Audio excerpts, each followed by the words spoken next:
orar no nome do Senhor e agradecer pelas bênçãos concedidas. Demos aqui as boas-vindas a todos que estão conosco, em especial aqueles que estão nos visitando. Nós temos o quarteto hoje, temos o nosso orador. Na hora correta, os irmãos serão apresentados pelas respectivas pessoas.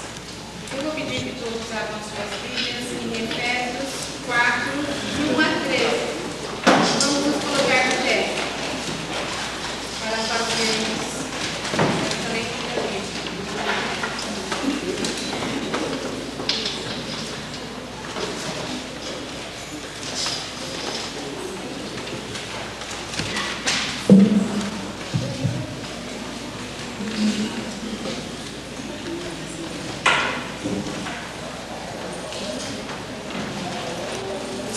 A unidade da fé. Efésios 4, de 1 a 13.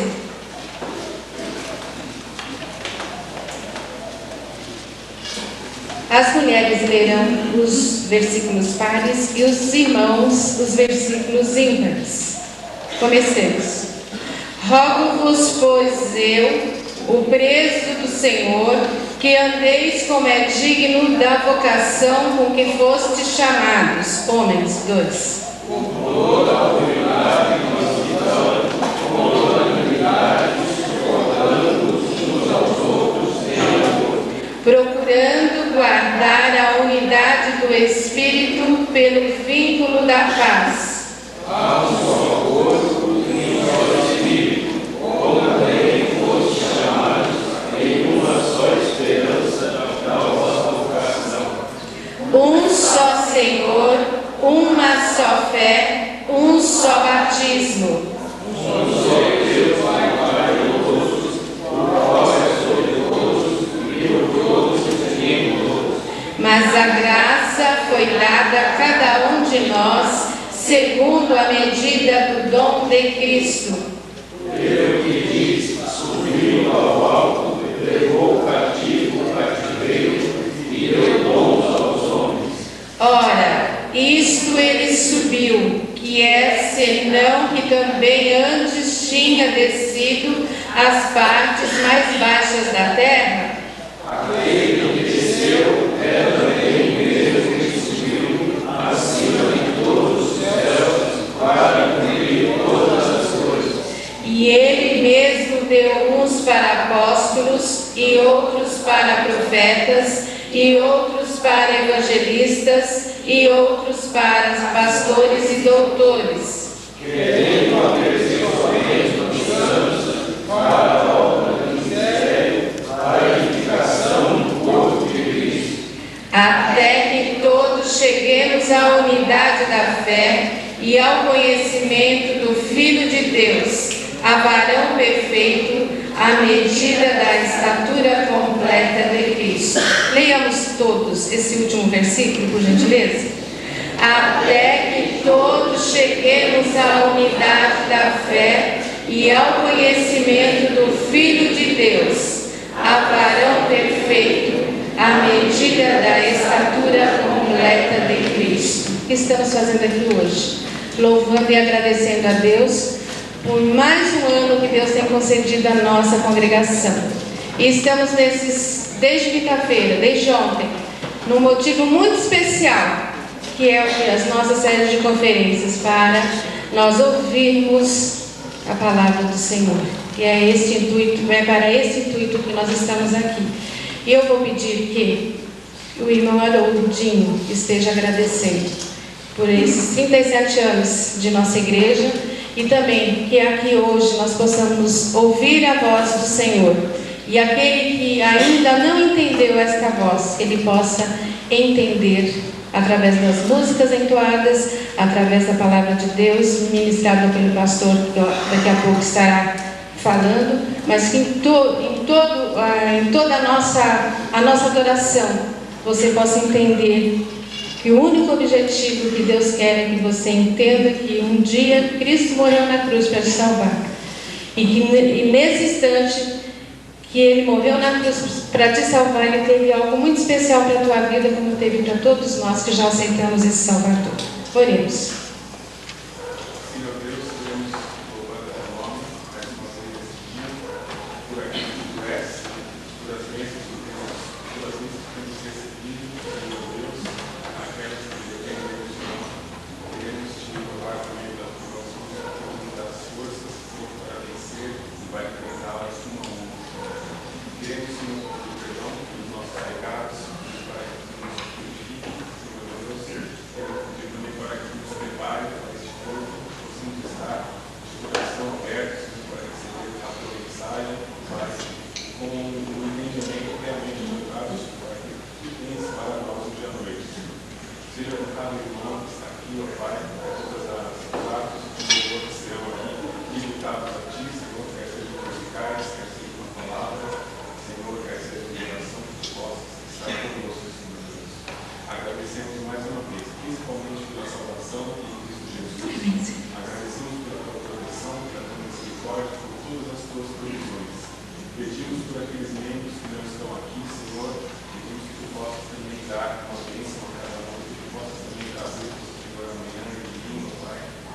E pedimos também por aqueles que estão enfermos, por aqueles que estão passando por alguma necessidade, que tu possas supri-los, Senhor Deus, na medida do teu querer também. Mais uma vez, agradecemos por tudo, Senhor, e pedimos. Seja conosco, Senhor Deus, em nome de Jesus. Amém. Podeis assentar. Nesse instante nós teremos a primeira apresentação do quarteto Remissão e eles cantarão duas músicas, Chegou a Hora e Vem a Mim. Prazer em estar aqui na igreja. Esse tempo atrás eu tive sozinho, né? Hoje eu trouxe 3 companheiros, isso aqui já é em casa, mas foi difícil, na semana é difícil, irmãos. Tive uma reunião em Cajamar 5 da tarde, eu estava vindo em Cajamar 5 da tarde para chegar aqui agora, 8 da noite, que dificuldade foi. Mas tudo seja para a glória e para a honra do nosso Deus, né? Que Ele possa ser realmente louvado e que nossas vidas possam estar à disposição dEle, não importa que momento, né? Que momento. Meu nome é Rogério, eu procuro fazer o barítono no quarteto, trouxe comigo a minha esposa Sara, e o Lucas, meu filho também. E o Sidney, por favor, Sidney, o pessoal está tudo de costinha, né? Nosso guarda-costas, Sidney, lá em cima.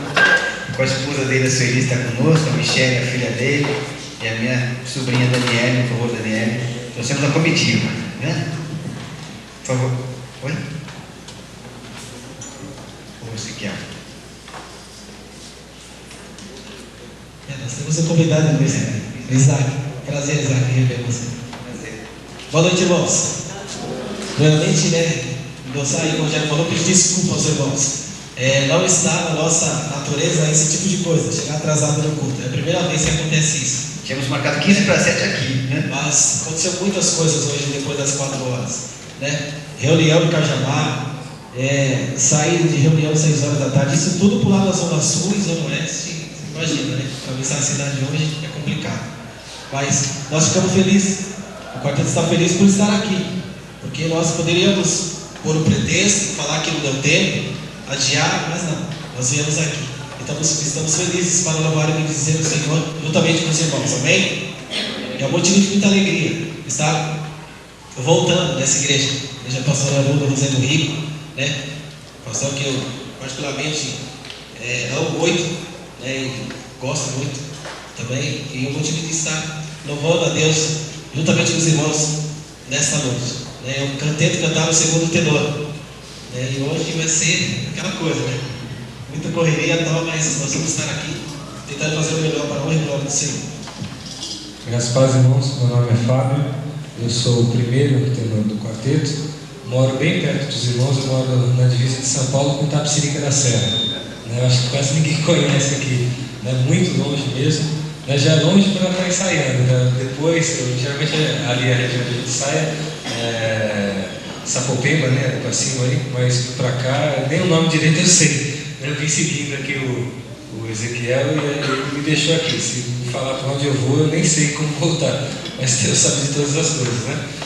Eu sou o mais novo componente do quarteto, né? Agradeço a Deus por estar aqui com os irmãos e quero desafiar você nessa noite a estar atento, né, a tudo que vai ser feito, não só prestar atenção na música que nós vamos cantar, mas principalmente na letra. É porque cada música que você ouve, sabe que tem uma mensagem por trás dela. Então essa mensagem que importa para você. né, a harmonia, o ritmo, como é feito, é importante, mas o mais importante, a essência, é o que está escrito, é o que está sendo cantado. Então é isso que nós queremos trazer para vocês essa noite, né? Mensagens que toquem no coração de vocês, para que vocês saiam daqui diferente de como entraram, né? Se entraram tristes, que saiam alegres; se entraram alegres, que saiam mais alegres ainda, em nome de Jesus. Boa noite. Precisa falar quem sou eu? Você esqueceu de falar que igreja cada um é. Getsemane. Eu faço parte da igreja, mas essa parte é Boa Esperança. O nome da igreja é Igreja Batista Memorial em Capão Redondo. E em nome da Quarto Centenário, em nome do pastor Haroldo, sejam bem-vindos aqui, que do quarteto, já cantamos na igreja deles 3, e faltava a minha, né?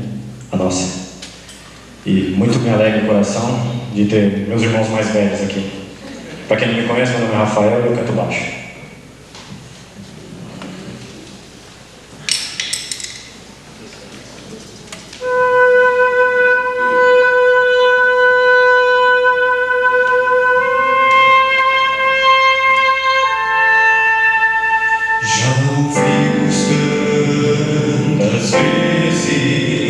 Sobre a volta de Jesus, nosso coração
venha a mim.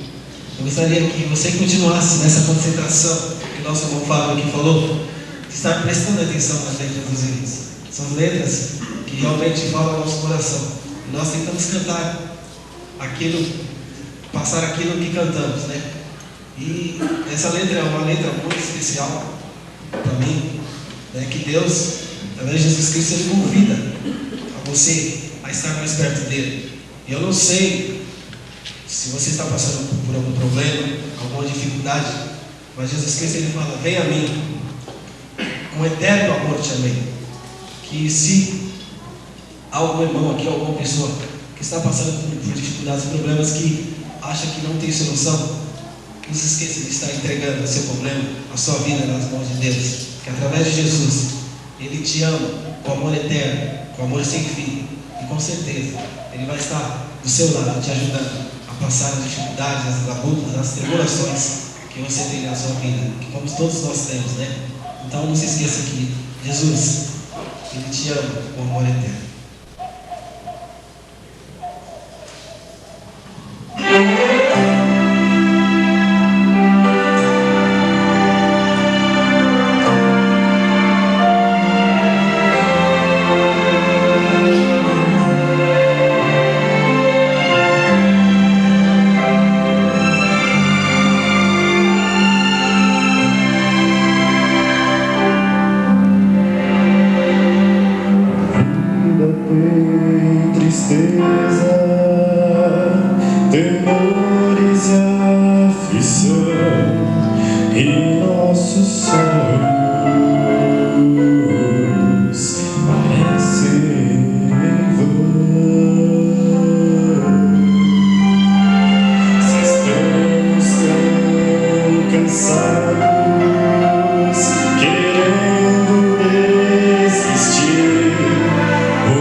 a congregação está com o boletim de hoje. Se alguém não tiver, dá uma corridinha lá, porque nós iremos utilizar alguns itens daqui é necessário. Vamos fazer esta leitura juntos? Leiamos. Deixemos de lado todo o embaraço e o pecado que tão de perto nos rodeia e corramos com perseverança a carreira que nos está proposta, fitando os olhos em Jesus, autor e consumador da nossa fé. Vamos nos colocar de pé e vamos cantar esse cântico 560 do HCC, primeira e última estrofes. Eu vou pedir ao irmão Paulo, ele está aí? Está regendo.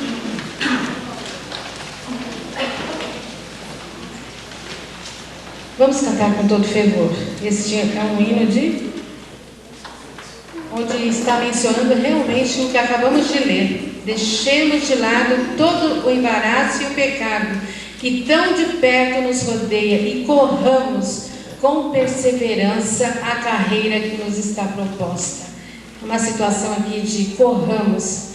Corramos quer dizer que eu não tenho que ficar naquela situação inerte, né? E esse cântico diz essa situação que nós temos que estar imperiosa dentro da igreja para que realmente a nossa igreja possa triunfar.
Referente ao nosso tema, a igreja triunfará. Vamos lá, o nosso tema? A igreja triunfará. Acho que dá para sair um pouquinho mais forte, porque esse triunfará está tão maneirinho, né? Vamos lá? A igreja triunfará. Texto base é Mateus 16, 18b. Leamos. Sobre esta rocha edificarei a minha igreja, e as portas do inferno não prevalecerão contra ela. Nós iremos cantar este cântico na música do hino 108 do cantor cristão. E essa letra quem fez foi a irmã Sandra. Deus a inspirou em cima desse tema que estamos refletindo durante este mês.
Começou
Irmãos queridos, amados visitantes, estamos em mais uma noite de festa de aniversário.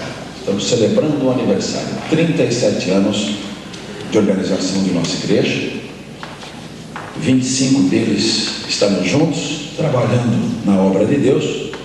Nesses 25 anos, consagramos 14 pastores, organizamos 4 igrejas, temos uma quinta já para organizar agora, em 2003, praticamente 5 igrejas. Temos uma a caminho, no dia 9 de julho, seria uma 6ª igreja, talvez 2004.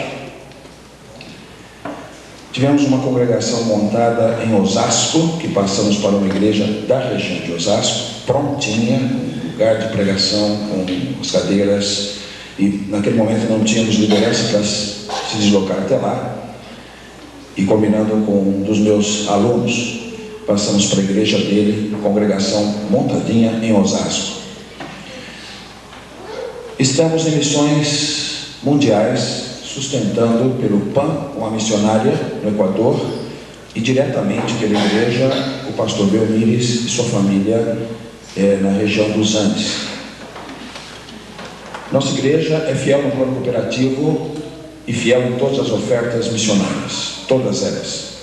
Temos muito amor pela obra missionária. Estamos no desafio agora das novas instalações.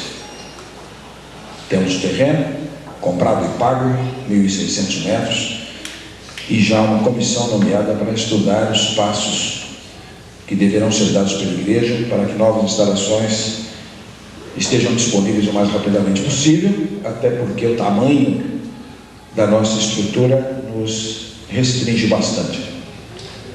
Há muita coisa, pois, para agradecer a Deus. Gozamos paz, graças a Deus, nesses 25, podemos dizer, nesses 37 anos, a igreja gozou paz, ela nunca se dividiu, ela nunca passou por uma crise de doutrina, ela nunca teve um conflito com sua liderança, de modo que temos muita coisa para agradecer pela vida desta igreja.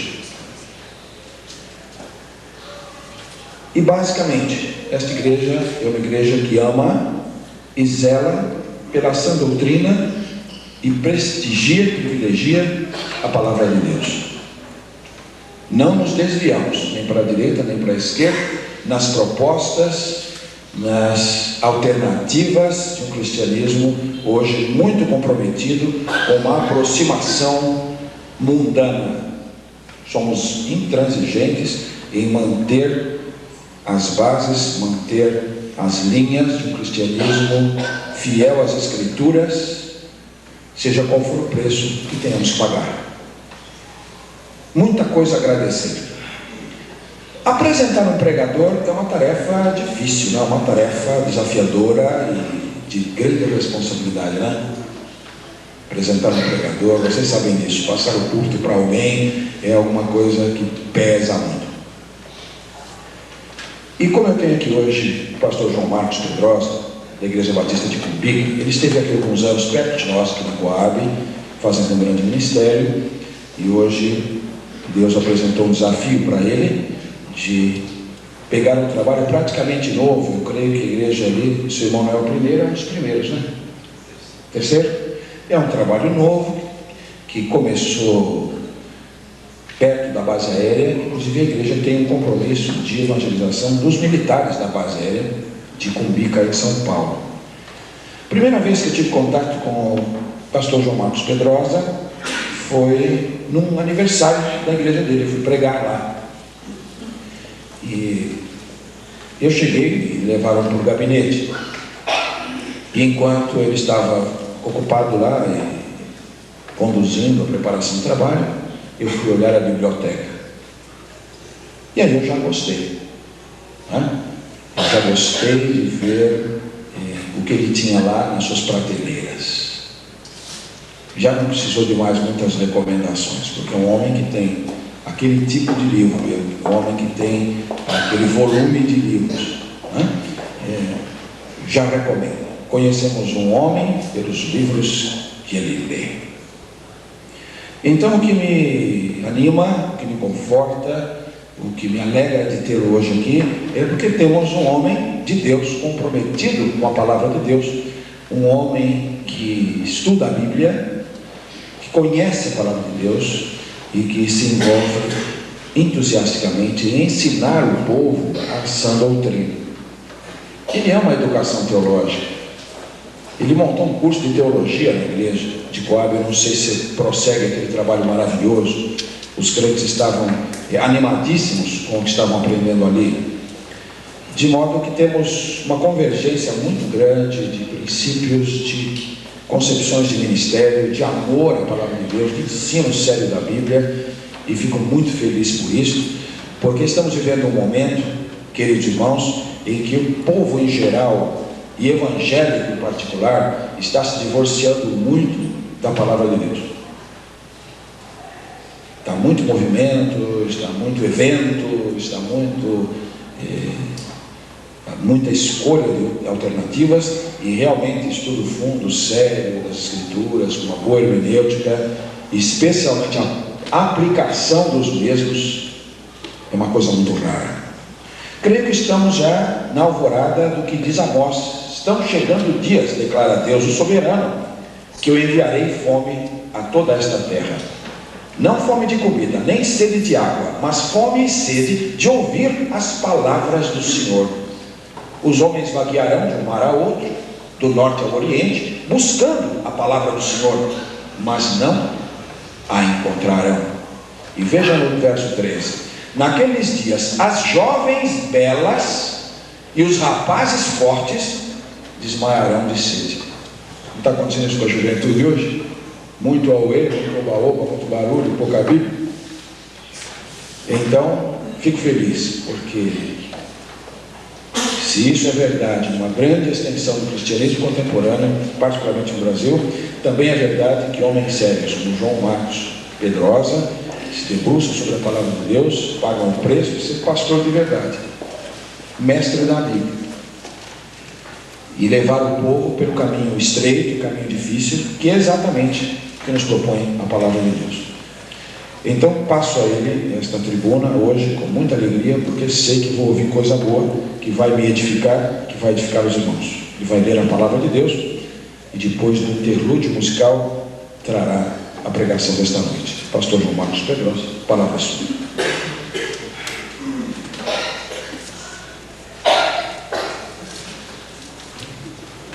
Graça e paz da parte do Senhor Jesus Cristo para com os irmãos. Amém? Nós vamos ler o texto da palavra de Deus, mas quero me associar não apenas ao pastor dessa igreja, o pastor Haroldo Rosendo Rico, a sua membresia, mas também a todos quantos estão aqui representando outras igrejas, me associar nesse sentimento que nos é comum, o amor. Quando eu estava ouvindo aqui o Rogério Torelli falar das dificuldades que encontrou para chegar até esse local, e ao mesmo tempo ouvindo os demais, tanto o Fábio como o Ezequiel, vindo de diversas partes aí de São Paulo, eu pensei comigo, não estou só. Estou vindo aí do quilômetro 15 da Raposo Tavares, divisa de São Paulo com Taboão da Serra, e tentando chegar aqui o mais cedo possível, pastor Haroldo, mas esse trânsito estressante da cidade de São Paulo não é fácil, e às vezes com um pouco de tensão, pedi ao Senhor: Senhor, acalma, tranquiliza o meu coração, porque eu sei que eu vou chegar lá. É muito importante estarmos aqui, irmãos, com esta motivação. A motivação é Jesus Cristo, porque o seu profundo amor nos constrange, galvaniza, arregimenta as nossas atenções para sermos sempre fiéis a Ele. Eu estou colocando o meu olhar em cada semblante aqui, desde os irmãos que estão trabalhando lá, documentando este culto, até aos que estão aqui à frente. E me solidarizando com os queridos irmãos por morarem num centro urbano como a grande São Paulo. Entendendo suas lutas, dificuldades e muitas vezes, irmãos, chegando mesmo ao cansaço, à exaustão maior, mas estão aqui, neste momento, desfrutando desta preciosa comunhão. Louvado seja Deus por isso. Vamos abrir a palavra do Senhor no último livro da Bíblia, Apocalipse, capítulo de número 7.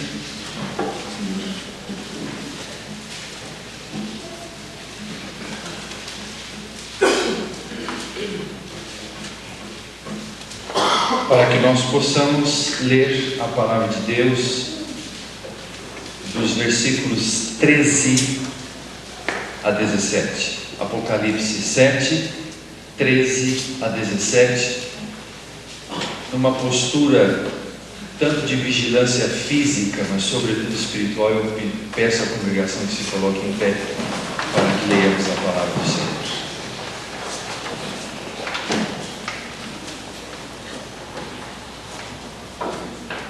Assim diz a Bíblia: um dos anciãos tomou a palavra, dizendo: estes que se vestem de vestiduras brancas, quem são e de onde vieram? Respondi-lhe: meu Senhor, tu o sabes. Então me disse: são estes os que vêm da grande tribulação, lavaram suas vestiduras e as alvejaram no sangue do Cordeiro, razão porque se acham diante do trono de Deus e o servem de dia e de noite no seu santuário. E aquele que se assenta no trono estenderá sobre eles o seu tabernáculo. Jamais terão fome, nunca mais terão sede, não cairá sobre eles o sol, nem ardor algum, pois o Cordeiro que se encontra no meio do trono os apacentará e os guiará para fontes da água da vida, e Deus lhes enxugará dos olhos toda lágrima. Oremos ao Senhor. Pai de amor e misericórdia, agradecemos a Ti a maneira já tão forte, direta, eficaz com que Tu nos falas pela leitura da Tua palavra. Prepara nossas mentes e corações, ó Deus, para entendermos esta tão grande verdade que é a Igreja triunfando sobre este mundo. Ouve a nossa oração, Senhor, em nome de Jesus Cristo. Amém. Queiram se assentar, irmãos.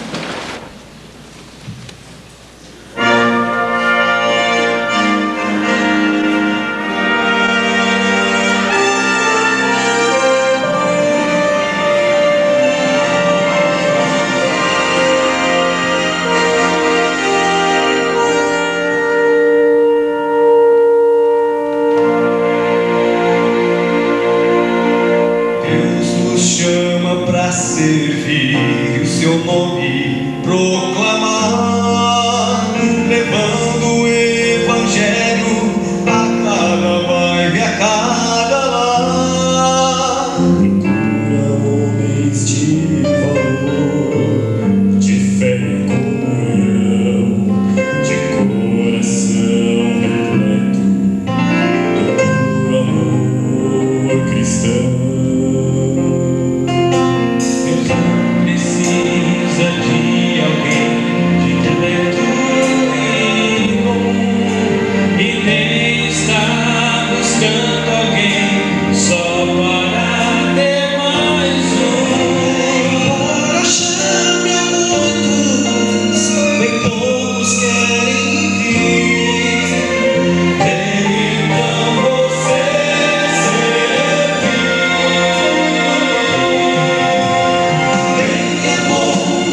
bondade e santa convenção, sem temer a morte, se Cristo lhe pedir, vem então você servir.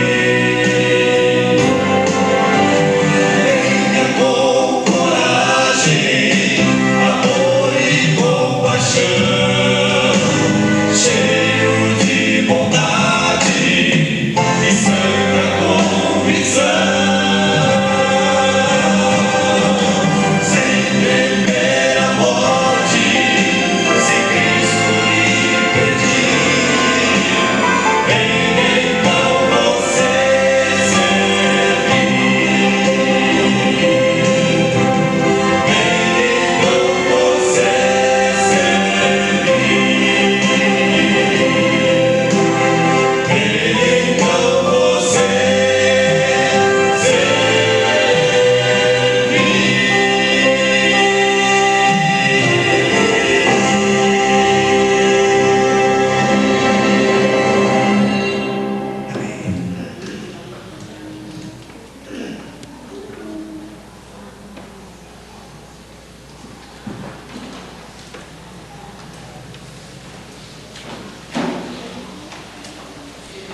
Agradeço a Deus esta preciosa oportunidade de estar aqui com os irmãos pela ocasião da comemoração dos 37 anos de existência dessa igreja.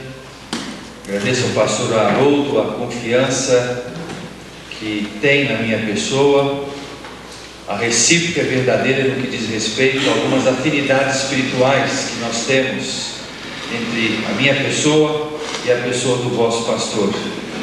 E lembro com bastante satisfação o fato de, há exatos 9 anos atrás, ter conhecido o primeiro filho do pastor Haroldo Rosendo Rico, Haroldinho, quando estava ali no Instituto de Inverno da Igreja Batista da Coab em 1993, né? Só que naquela época Haroldinho tinha um pouquinho mais de cabelo, né, Haroldinho? Desculpe esta referência, mas logo assim que eu o vi, com aquele jeito expansivo, alegre de ser, falei, que bom, este jovem é dessa forma porque deve ter por trás de si uma família boa, bem estabelecida e firmada na palavra de Deus. Muito bom revê-lo também, Haroldinho. Meus queridos irmãos, vamos permanecer com a palavra de Deus aberta neste texto, Apocalipse, capítulo de número 7, a fim de que possamos juntos verificar que pontos de contato há entre este texto e a nossa realidade hoje, e como nós vamos juntos pensar neste tema proposto para essa série de conferências, A Igreja Triunfará. O capítulo 7 de Apocalipse descreve uma cena apoteótica de grande ajuntamento que houve ali dos remidos do Senhor. A descrição é magnífica, grandiloquente e centrada no Cordeiro de Deus que tira o pecado do mundo, o qual está assentado à destra de Deus Pai em seu poderoso trono. Isso nós vislumbramos de maneira muito clara na narrativa de João. Ali está a igreja do Senhor Jesus, enfim reunida em toda a sua diversidade étnica, linguística e multicultural, agora única e plena de comunhão como resultante da consumação do projeto de Deus para a humanidade, a saber, a chamada Missio Dei, e por esse fato, desfrutando para todos sempre, irmãos, do esplendor flamejante da eterna e inacessível glória do seu Cristo.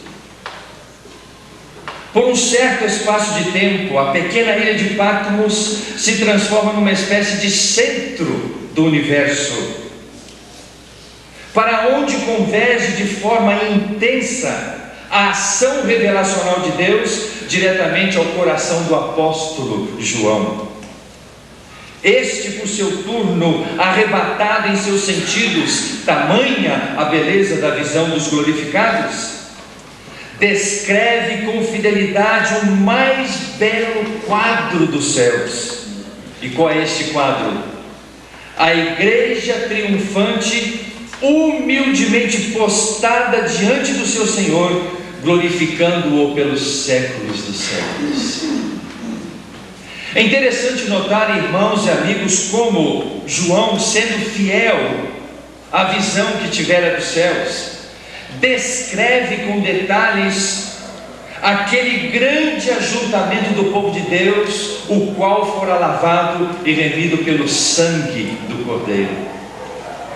Os versículos antecedentes ao que nós lemos dizem assim: depois dessas coisas vi, e eis grande multidão que ninguém pode enumerar, de todas as nações, tribos, povos e línguas, em pé diante do trono e diante do Cordeiro, vestidos de vestiduras brancas, com palma nas mãos, e clamavam com grande voz, dizendo: ao nosso Deus, que se assenta no trono, e ao Cordeiro pertence a salvação. E já no final dessa gloriosa visão que João tivera, ele diz assim: amém, o louvor e a glória e a sabedoria e as ações de graças e a honra e o poder e a força seja ao nosso Deus pelos séculos dos séculos. Amém. Então, irmãos, nós estamos diante de um texto que por si só se torna relevante para nós, porque ele é cheio daquela ardente expectativa que nós nutrimos de um dia estarmos associados com todo este povo de Deus lá na Jerusalém Celestial. Nossa esperança, portanto, não é vã. Nossa expectativa não se perde nas lutas que temos nessa vida. A nossa esperança é viva, porque entendemos que grande parte dessa convicção do triunfo da igreja está na destinação última da igreja do Senhor Jesus. Podemos assim dizer que a igreja batista aqui do quarto centenário é parte desta visão do apóstolo. Todavia, enquanto no mundo, tem que cumprir a sua missão de igreja peregrina, agregando em sua membresia tantos outros peregrinos que, mediante fé e arrependimento, marchem sob o comando do Supremo General rumo a Jerusalém Celestial. Para tanto, irmãos, a igreja deve reunir o melhor de suas forças para ganhar vidas ao Senhor Jesus, pois, segundo a palavra do Senhor, os campos já estão brancos para a colheita. Sempre é bom e imperioso recordar que a missão da igreja é fazer missões. Deus, em sua soberania, deu-nos duas opções: ou ganhamos o mundo para Cristo, ou então ganhamos o mundo para Cristo. É assim e não vai deixar de ser assim. Resta-nos, portanto, obedecer e não questionar, até porque quem faz muitas perguntas também recebe muitas respostas, e nem sempre nós estamos preparados para receber as respostas de Deus. É tempo, irmãos, de total fidelidade a Deus e a sua palavra. No poder do Espírito, a igreja marcha triunfalmente até a sua segunda vinda. E é preciso, portanto, confiar em Deus e em suas promessas, que uma vez pregando, uma vez testemunhando, uma vez evangelizando, a igreja vai agregando cada vez mais outros peregrinos, até aquele grande dia em que estaremos diante do trono do Senhor, conforme a descrição deste texto bíblico. Mas para que nós possamos nortear o nosso raciocínio e os irmãos interagirem junto conosco na consideração deste texto, vamos pensar numa proposição, vamos pensar numa tese. O que será a igreja triunfante? Como é esse aspecto do triunfo da igreja do Senhor Jesus Cristo, desde o dia da sua fundação até os tempos atuais, estendendo-se até a eternidade? Como isso pode acontecer? E a nossa tese caminha na seguinte direção: a igreja que confia em si mesma não é triunfante, mas triunfalista.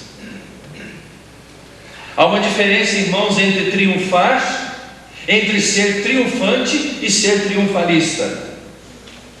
O grande segredo da igreja do nosso Senhor e Salvador Jesus Cristo repousa no fato de que a igreja confia única e exclusivamente nos méritos do Senhor Jesus. Por isso que Ele é a cabeça da igreja, a parte mais importante do corpo. É a cabeça que dá a direção, é a cabeça que norteia, é a cabeça que vai conciliar as coisas de tal forma que a igreja, fazendo o seu trabalho, o triunfo, a vitória, sejam certas.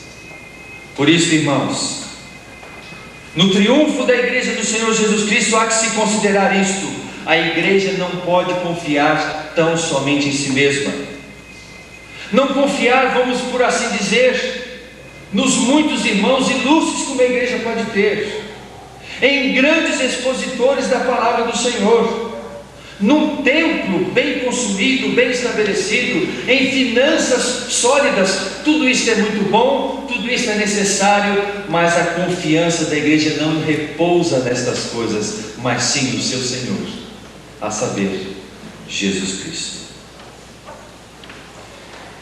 Em primeiro lugar, vamos destacar o seguinte ponto: o triunfo da igreja do Senhor é mais do que certo por causa de quem a dirige, o Senhor da igreja.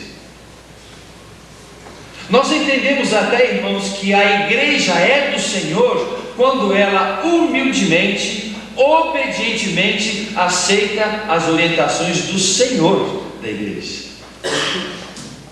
E é assim que ela vai crescendo cada vez mais. Mas por que nós devemos ter essa completa convicção, essa total convicção, essa plena humildade diante do Senhor da igreja? Porque a Bíblia assim o diz. E quem é o Senhor da igreja? O Senhor da igreja é aquele que é pré-existente com o Pai. A Bíblia diz em João capítulo 1, versículo 1 o seguinte: no princípio era o Verbo estava com Deus e o Verbo era Deus. O nosso Senhor, irmãos e amigos, é aquele que nos confere segurança em razão da sua pré-existência com o Pai. A Bíblia diz em João capítulo 10, versículo 30: eu e o Pai somos um. Jesus é Deus com o Pai. Isso nos dá certeza, isso nos dá convicção, isso nos dá firmeza para prosseguir em nosso trabalho. Mas também temos que pontificar que o Senhor da igreja é um em essência com o Pai, no que diz respeito a ser da mesma natureza. Nós ouvimos falar com muita frequência de um grupo chamado Testemunhas de Jeová. Ninguém está mais qualificado para ser uma verdadeira testemunha de Jeová do que a igreja do nosso Senhor Jesus Cristo. Porque Cristo é Jeová, Cristo é o Deus eterno, Cristo é a manifestação plena e visível do Deus eterno. Porque Jesus Cristo é um em essência com o Pai. Mas também podemos pontificar, irmãos, que o Senhor da igreja é ao mesmo tempo Cordeiro, sacerdote desde a eternidade e Rei dos reis. Na verdade, Jesus Cristo reúne todas as condições para exercer o senhorio sobre a igreja. E assim aprove a Deus, o nosso querido e amantíssimo Pai, conferir ao seu Filho Jesus Cristo essa tarefa de Ele ser o Senhor da igreja.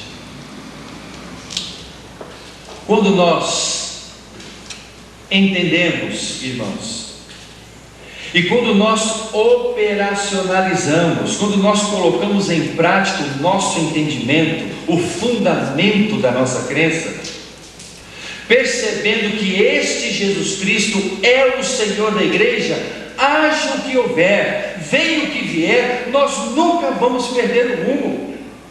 Nunca vai nos faltar a unção e a autoridade do Espírito Santo de Deus para levar a mensagem e vidas se converterem a Jesus como Salvador. Nunca, nunca, jamais há de nos faltar essa autoridade, porque ela está fundamentada biblicamente, teologicamente, segundo a concepção da doutrina da Trindade, está fundamentada no senhorio pleno de Jesus Cristo. Mas ainda podemos pontificar que o Senhor da igreja continua revestido de sua humanidade redimida, sem nunca ter deixado de ser Deus. Ai, irmãos, que coisa preciosa é isto. O Cristo em quem nós cremos aceitou o desafio de Deus de um dia vir aqui à face da terra, como diz aquele mesmo capítulo de João, e o Verbo se fez carne e habitou entre nós, para que Jesus Cristo pudesse redimir o homem em toda a sua natureza, na sua totalidade. Cristo sentiu algumas angústias, algumas limitações, alguns problemas que você como humano tem: sede, dor, cansaço, tristeza. E Jesus Cristo, ao incorporar esse projeto de Deus de ser humano, tinha consigo o seguinte propósito: um dia, este ser humano sofrido, sem perspectiva de vida, crendo em mim, vai poder ter também a sua humanidade completamente transformada, completamente redimida. Que coisa preciosa, queridos, nós entendemos isso. E quando o texto da palavra de Deus nos diz que um dos anciãos tomou a palavra dizendo: esses que se vestem com vestiduras brancas, quem são? De onde vieram? Então responde: meu Senhor, tu sabes. São esses os que vêm da grande tribulação, mas que lavaram as suas vestes e as alvejaram no sangue do Cordeiro. A igreja é triunfante, sim, sem que seja triunfalista. O que é que nós podemos entender por triunfalismo, irmãos e amigos? É aquela propaganda falsa, é aquele discurso até bem elaborado que diz que alguém está triunfando na vida, na profissão, quando na verdade não está. Eu me lembro um fato recente, do qual o Brasil saiu vitorioso e triunfante, a seleção brasileira chegou meio desacreditada ali na Coreia. E um outro time, quase todos os jogadores de salto muito alto, dentre eles um chamado Oliveira, que na verdade é Oliveira, né? Colocaram a pronúncia francesa no Oliveira, em tantos outros que diziam: um país como o Brasil não tem mais aquele mesmo futebol, está em decadência. Chegaram ali de salto alto, numa postura triunfalista, ou seja, já somos triunfantes, já vencemos antes mesmo de entrarmos na batalha. E deu no que deu. Infelizmente, irmãos amigos, alguns segmentos do cristianismo, algumas igrejas que pregam aquilo que elas não estão vivendo, que propagandeiam um crescimento que é muito mais numérico, talvez periférico, do que o verdadeiro crescimento, que é essa consciência do senhorio de Jesus Cristo na minha e na sua vida. Nós precisamos ter todo cuidado com grandes movimentos. Em princípio, nada contra esses movimentos. Grandes campanhas evangelísticas, muitas delas são bem direcionadas, são fundamentadas na Bíblia, em muita oração, em muito jejum, mas muitas vezes, irmãos, essas coisas nos embriagam, nos inebriam. Achamos que o crescimento da igreja reside quando há um grande movimento, uma grande concentração. E aí começa a cultura do triunfalismo, de demonstrar aquilo que na verdade, em essência, não aconteceu. Mas em segundo lugar, nós podemos dizer que, como projeto de Deus para a sua e para a minha vida, não há outra alternativa para a igreja, não há outra possibilidade que não o triunfo. O texto que os irmãos têm em mente para essa conferência, Mateus capítulo 16, e as portas do inferno não prevalecerão contra ela. Esse é um divisor de águas, e ele foi colocado, foi estabelecido pelo Senhor Jesus Cristo. Meus amados irmãos, a igreja está inevitavelmente destinada ao triunfo, mesmo apesar dela, mesmo apesar dos infiéis, dos que já perderam o entusiasmo do primeiro amor, daqueles que acham que a leitura e a prática da Bíblia são coisas do passado e que, em nome da modernidade, jogaram, às vezes, na lata do lixo a tradição da igreja e a fidelidade a Deus. Saia daqui com essa convicção no seu coração, meu irmão, meu amigo. O destino final da igreja é necessariamente de triunfo, porque esse triunfo não depende do nosso entusiasmo, não depende necessariamente do nosso esforço, mas depende desse projeto escatológico, desse projeto de fim de tempo que foi estabelecido pelo próprio Deus. Muitas vezes, em nossas igrejas, estabelecem-se alguns profetas do desespero e do pessimismo. A igreja já foi melhor no meu tempo, agora não é tão boa assim. Houve época em que os irmãos, mais tocados pelo Espírito de Deus, chegavam mesmo a colocar a chave dos seus automóveis em cima da mesa, numa grande campanha para a compra de um terreno, ou para levantar uma oferta sem precedentes para missões. Hoje a igreja não é mais assim. Irmãos, nós precisamos ser cuidadosos naquilo que falamos e termos uma postura de constante vigilância diante de Deus e dos homens. Porque o pensamento, enquanto ele está aqui, ele pode ser controlado por nós. Mas quando o pensamento converte-se em palavras e sai da boca, não temos mais o controle daquilo que dissemos. É muito mais consentâneo, está muito mais de acordo com a Bíblia e a palavra de Deus, está muito mais de acordo com esta maravilhosa visão do apóstolo João, que gente de todas as raças, tribos, línguas e nações estavam convergindo para aquele grande encontro de celebração, ali a igreja reunida, porque enquanto na face da terra, aquela igreja preocupou-se em pregar, em ganhar vidas para o Senhor Jesus, estabelecer uma profunda comunhão entre os irmãos, promover a obra de missões, entender a sua vocação educacional. Que coisa preciosa isso, irmãos. A cidade onde eu estou trabalhando hoje, a cidade de Guarulhos, tem cerca de 1.300.000 habitantes, a segunda cidade mais habitada do estado de São Paulo. E a prefeitura do município lançou um programa que tem sido estendido a diversas cidades do país, e particularmente em São Paulo, que é o programa do MOVA, que é um movimento que leva em consideração a alfabetização de adultos. E lá em nossa igreja nós temos duas classes, talvez com 70 ou quase 70 alunos, que estão sendo alfabetizados por senhoras da igreja. E a Secretaria de Educação do município, a título de motivar a estas monitoras, dá a elas uma pequena gratificação mensal por este trabalho realizado. E hoje elas estão entendendo que segundo os fundamentos da palavra de Deus, independente deste ou daquele programa governamental, a igreja precisa ter, queridos irmãos, uma vocação educacional.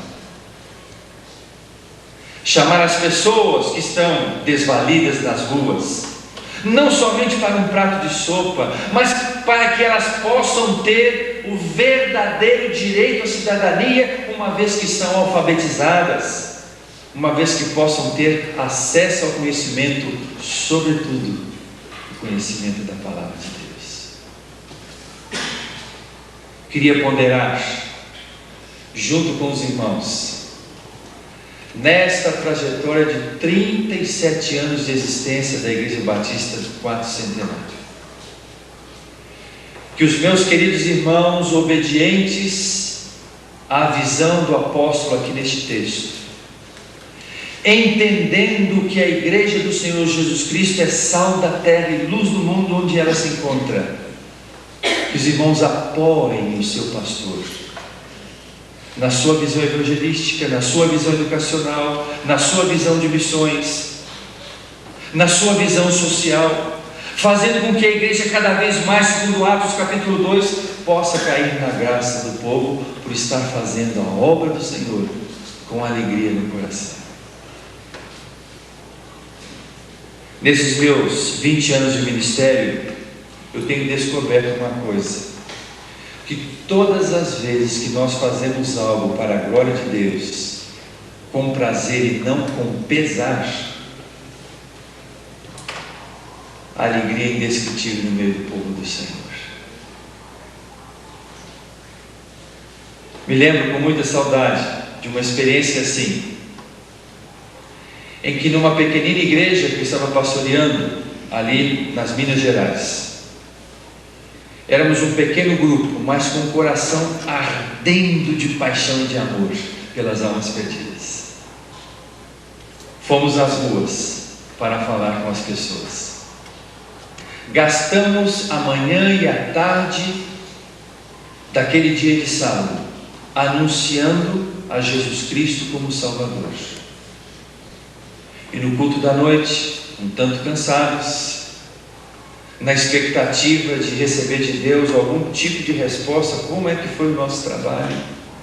Será que vamos colher algum fruto ainda hoje, naquele imediatismo, né, que é tão próprio de cada um de nós? Queremos ver o resultado logo, assim à vista. E Deus, na sua infinita misericórdia, permite que adentre ao santuário naquela noite um senhor chamado José Mariano,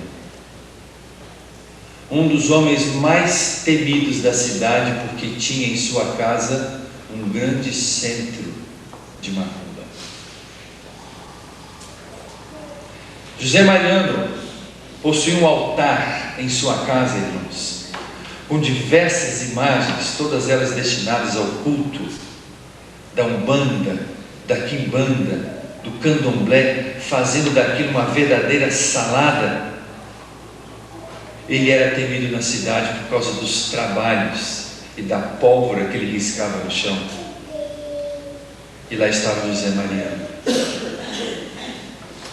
Quando o apelo foi feito, aquele homem veio à frente, não sabemos como, e com aquele semblante carregado, porque ele estava em tremenda batalha espiritual, porque sobre a sua mente estavam atuando diversos espíritos das trevas. E nós clamamos ao Senhor e continuamos o trabalho com o senhor José Mariano, até que um dia ele nos convida para ir à casa dele, lá no alto de morro.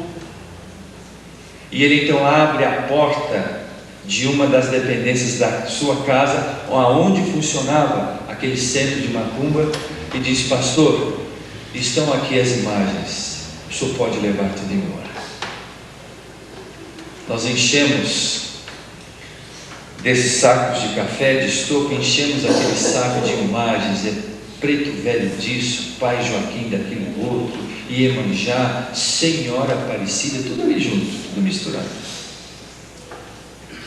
Utensílios para os trabalhos, jogamos tudo aquilo no saco. E quando íamos passando assim atrás do sofá, havia uma estátua mais ou menos dessa altura assim, do pai Joaquim. E ele passou de lado e fez assim uma reverência para aquela estátua, como se ela tivesse vida e autoridade para fazer algum mal a ele. Eu disse: José Mariano, confie no Senhor da igreja, confie em Jesus Cristo, eu vou levar essa estátua embora. Pegamos aquilo tudo e eu, junto com o médico da nossa igreja, o Dr. Marcos Soares da Silva, fomos até um local e destruímos todas aquelas coisas. E daí para frente, José Mariano vai cada vez mais crescendo na graça e no conhecimento do Senhor Jesus Cristo, vai desintoxicando a sua alma, irmãos e amigos, daquelas constantes investidas que os espíritos malignos faziam nas profundas regiões da sua alma. Ele estava intoxicado da presença dos espíritos malignos, e Deus vai fazendo aquela obra maravilhosa, de forma que tanto ele e mais tarde a sua mulher conhecem de fato a Jesus como Salvador. Por experiências assim que nós verificamos de forma concreta que a igreja do Senhor Jesus Cristo é triunfante, sim, que o seu destino é para o triunfo, não tanto por causa da sua pretensa bondade, por pertencer aos seus quadros este ou aquele evangelista, mas porque isso é uma questão de honra para Deus, irmãos. A igreja é realmente uma igreja triunfante. Concluindo, em termos históricos e existenciais, o natural complemento da igreja triunfante é a igreja sofredora. Irmãos, não há como nós pensarmos na igreja triunfante sem levarmos em consideração a igreja sofredora. Por quê? Primeiro, porque o sofrimento é a escola que nos ensina a depender de Deus e acreditar a Ele toda a glória. O grande compositor alemão, que até hoje é tão respeitado por causa da sua técnica composicional, e foi ele que introduziu a técnica de contraponto naquelas composições musicais mais elaboradas, Johann Sebastian Bach, em todas as suas partituras ele colocava a seguinte sigla: SDJ, Soli Deo Gloria, que seja para a glória de Deus. Não há problema em sofrer, irmãos.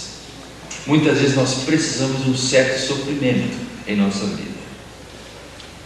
O Senhor Jesus Cristo dissera: no mundo tereis aflições, mas tende bom ânimo, eu venci o mundo. Em termos históricos e existenciais, portanto, o natural complemento da igreja triunfante é a igreja sofredora. E uma vez mais eu pergunto: por quê? Porque o sofrimento nos move em direção ao amor de Deus e ao próximo como a nós mesmos, irmãos. À medida que nós entendemos que determinado tipo de sofrimento é para melhorar a nossa condição de caráter, para nos aproximarmos mais de Deus, bendito seja e bem-vindo seja esse sofrimento, porque ele vai apurar, vai melhorar o nosso caráter, nós vamos ter controle do nosso temperamento. Amar a Deus não é fácil, requer coragem. E é por isso que nós dizemos que para falar de triunfo em termos concretos, substantivos, reais, sem considerar o preço da vitória em sacrifício, em perdas, em dores, em sofrimento, não há como fazer isto. Temos que olhar, irmãos, para as vicissitudes da vida como chances, como oportunidade de nós crescermos e nos aproximarmos de Deus.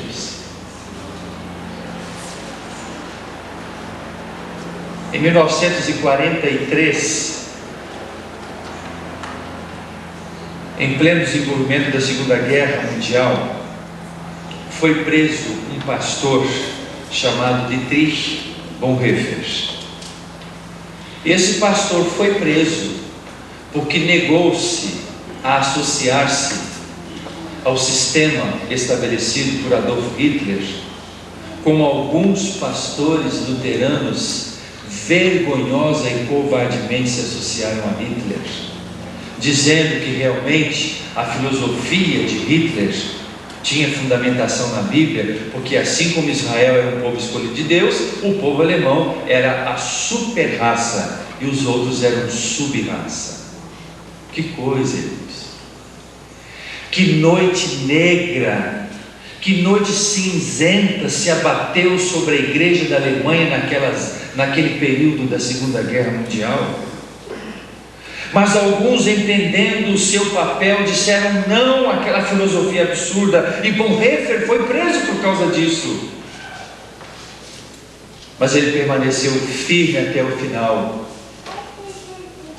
entendendo que para falar de uma igreja triunfante, necessariamente ele tinha que fazer parte da igreja sofredora.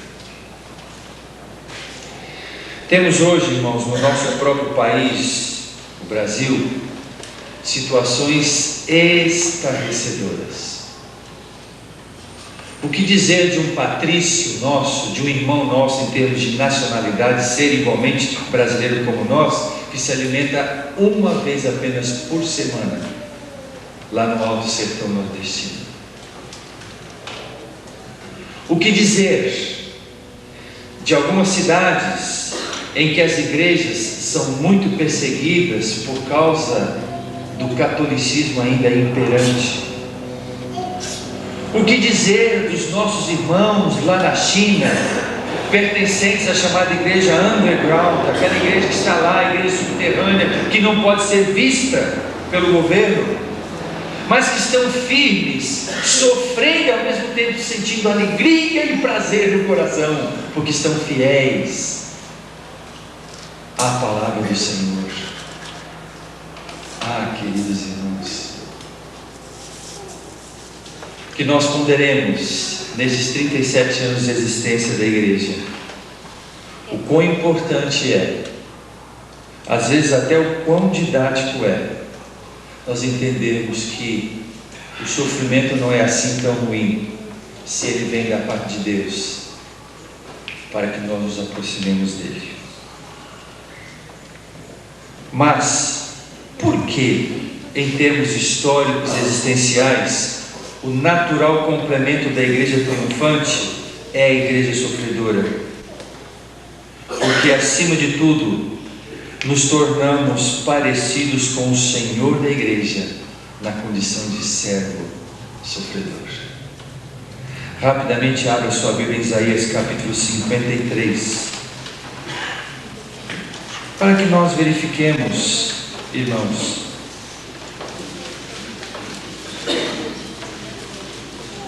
o que esse texto bíblico diz acerca do nosso Senhor, aquele que levantou dentre os mortos triunfantemente, fazendo-se primícias dos que dormem. Mas esta é uma faceta que nós devemos considerar sobre a pessoa de Jesus. Isaías 53, versículo 3 diz assim: era desprezado e o mais rejeitado entre os homens, homem de dores, e que sabe o que é padecer. E como um de quem os homens escondem o rosto, era desprezado, e dele não fizemos caso. Certamente ele tomou sobre si as nossas enfermidades, e as nossas dores levou sobre si. E nós o reputávamos por aflito, ferido de Deus e oprimido. Mas ele foi traspassado pelas nossas transgressões e moído pelas nossas iniquidades. O castigo que nos traz a paz estava sobre ele, e pelas suas pisaduras fomos sarados. Pastor Jorge Chiques Dias, muito conhecido no nosso meio, certa vez fez uma reflexão, um grupo de pastores, dizendo o seguinte: irmãos, todo o eixo em torno do qual orbita a teologia, a prática, a visão missionária da igreja, tudo isso está sintetizado nessa expressão: sobre si. que desprendimento, que amor nós vemos no Senhor da igreja sobre si. E Ele sabia por antecipação, irmãos, que Ele estava colocando sobre os seus ombros muita dor. Os nossos pecados que recaíram sobre si. Não era uma tarefa fácil de ser executada, no entanto, Ele assumiu, e sobre si ficaram todas as nossas dores, nossas enfermidades, para que hoje nós possamos dizer, como povo de Deus, como igreja de Jesus, o nosso destino é o triunfo.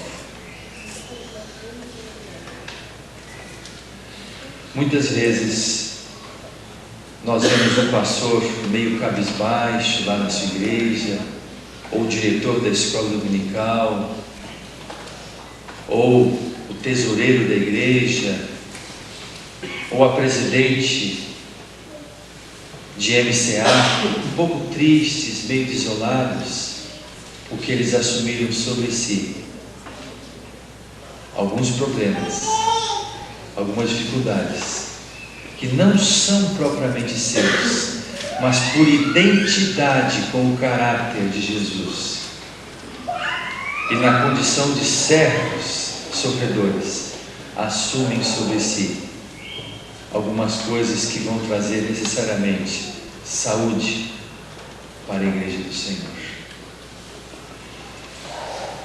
Meus queridos irmãos, esta é a destinação final da igreja de Jesus. Triunfo, porque Deus fez do seu Cristo as primícias dos que dormem. Vocês podem ver isso em 1 Coríntios 15, 12 a 21. A igreja que confia em si mesma não é triunfante, é triunfalista. Mas aquela igreja que deposita sua fé no Senhor Jesus, se reúne, se arregimenta, faz os seus planejamentos, para que tudo possa convergir para a glória de Deus, ganhando vidas para Cristo. Esta igreja necessariamente é a igreja triunfante.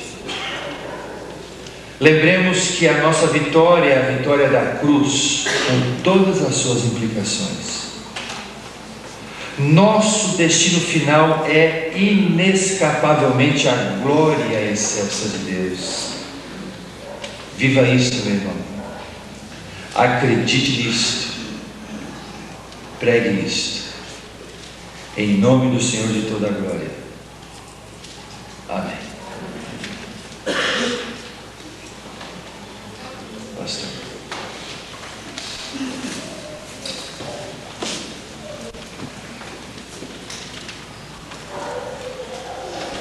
Quero convocar os irmãos do quarteto, a remissão, que se coloquem aqui para fazer o pós-lúdio. Assim que nós orarmos, impetrarmos a bênção apostólica, os irmãos oram o pós-lúdio. Nossos agradecimentos a todos que permaneceram conosco desta hora, participaram conosco deste momento histórico, marcante e maravilhoso. Vamos orar. Senhor nosso Deus, nossos corações se sentem confortados, encorajados e desafiados a encarnar como crentes e como igreja os ensinamentos que ouvimos nesta noite da Tua Palavra. Muitos têm esquecido de que Jesus disse: tome a cada dia sua cruz para me seguir. E o discurso de muitos homens é: toma posse da bênção. Não podemos ter a bênção sem a cruz, consoante ouvimos claramente nesta noite da Tua Palavra. Desejamos as duas coisas. A cruz traz a bênção necessariamente, mas não há sentido algum nas bênçãos sem a cruz. Nós desejamos muito nos identificar com a igreja triunfante, não triunfalista, mas com uma igreja também sofredora. Compreender que nas provas, nas tribulações, e que convém, como diz a tua palavra, que com muitas tribulações entremos no reino de nosso Senhor Jesus Cristo. E é por isso, Senhor, que a mentalidade de nossos dias não compreende essa expressão bíblica, e convém que com muita tribulação entremos no reino. E por isso a mentalidade triunfalista de muitos de nossos dias. Que teu Espírito nos ajude a dosar e equilibrar biblicamente a nossa teologia. Nossa teologia seja, antes de tudo, a teologia bíblica, teologia da Palavra de Deus. Obrigado pelo mensageiro desta noite, pelo recado que nos trouxe, por sua vida e seu ministério. Obrigado pelos irmãos que nos trouxeram enlevo espiritual, conforto aos nossos corações, através desse ministério glorioso de adorar a Deus através da arte musical. Conserva-os firmes nesse trabalho, distribuindo bênçãos através deste dom especial que o Senhor lhes concedeu, para edificar teu povo e chamar os homens ao arrependimento. Guarda-os, enriquece-os, enche-os do teu Espírito, fazendo deles sempre instrumentos de tua paz. Abençoa todos os presentes, levando-os na tua proteção de volta aos seus lares, guardados, Senhor, nos perigos do caminho, das noites violentas da nossa cidade. E agora, que a graça salvadora de Jesus, teu Filho amado, o amor insondável de Deus Pai, as consolações sublimes do Espírito Santo estejam com teu povo, com a igreja, tanto sofredora quanto triunfante, aqui e para sempre.